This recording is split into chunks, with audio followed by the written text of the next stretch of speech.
commento che hai fatto a tutta la manovra. Ora siamo in attesa di un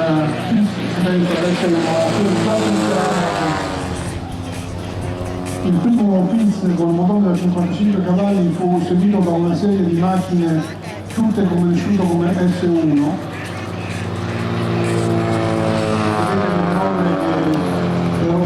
Sono le manovre acrobatiche tipiche, come avete visto è un 8 cubano.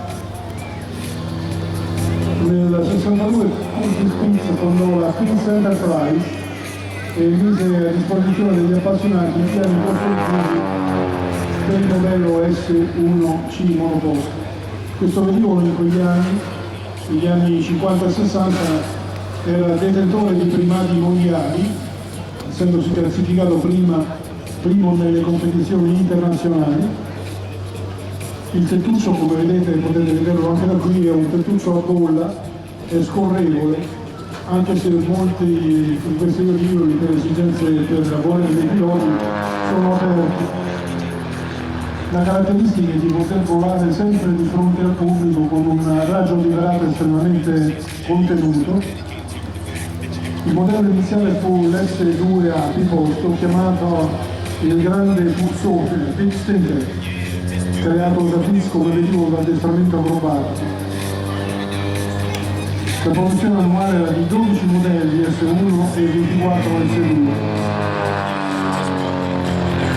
Era un aeroplano piccolo, un'apertura alare massima di 5 metri e 28, pesa 327 kg, peso massimo a decollo è 522 kg.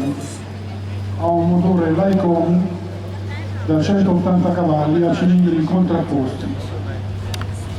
Raggiunge una velocità di 285 km/h e può salire fino a 6.800 metri di quota, un'autonomia di 507 km.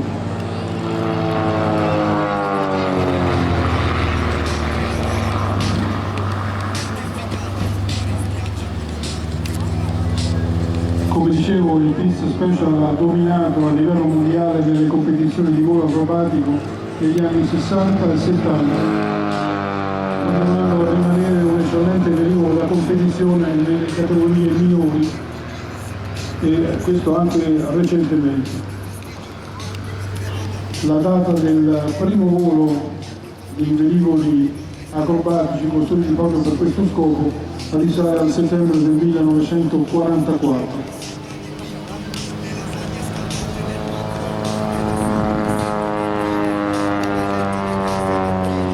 Vedete, con i funghi sottolinea la bellezza delle sue figure.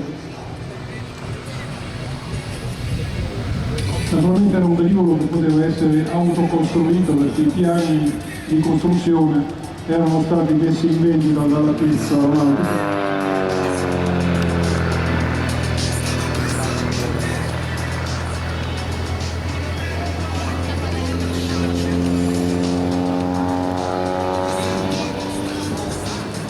Tra l'altro ci sono stati anche delle piccole pattuglie acrobatiche che hanno notato o il PIS Special o una variante chiamata Eagle, che adesso sta salendo all'interno delle velocità, chiude questo mezzo cubano e il team volo acrobatico degli Stati Uniti, il team nazionale, la US National Aerobatic Team, ha vinto il campionato del mondo volando solo con PIS Special, e questo nel 1972. Dal 77 tutti i diritti della Curtis Spitz sono stati ceduti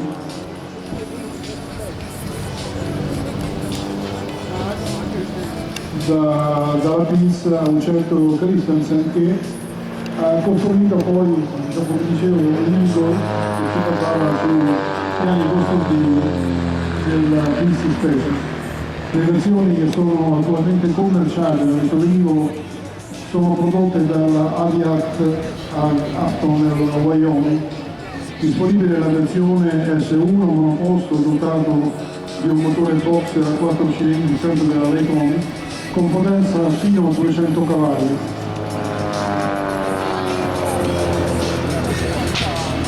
Poi nel sedù la reazione di moto monta un motore boxer a 6 cilindri, sempre della Lyconi, con una potenza fino a 260 cavalli.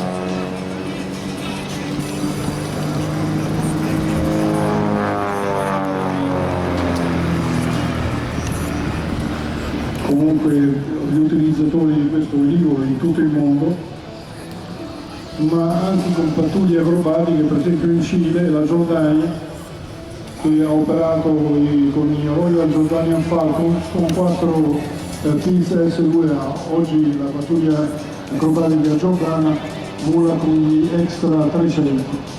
Una pattuglia è stata costituita dal Venezuela e un'altra piccola pattuglia acrobatica con il sospeso è stata costituita nel Cile, che oggi anche loro hanno cambiato il velivolo con un Extra 300.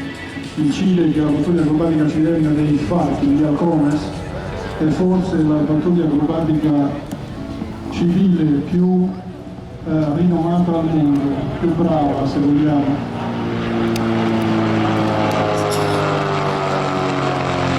Il passaggio del biplano per suo saluto, inclinato di 15 gradi a sinistra, quindi di volo quasi a coltello.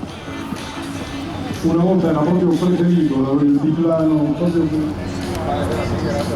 Ecco, vedete di nuovo un passaggio quasi a coltello, un passaggio che iniziale no, un attimo veramente particolare.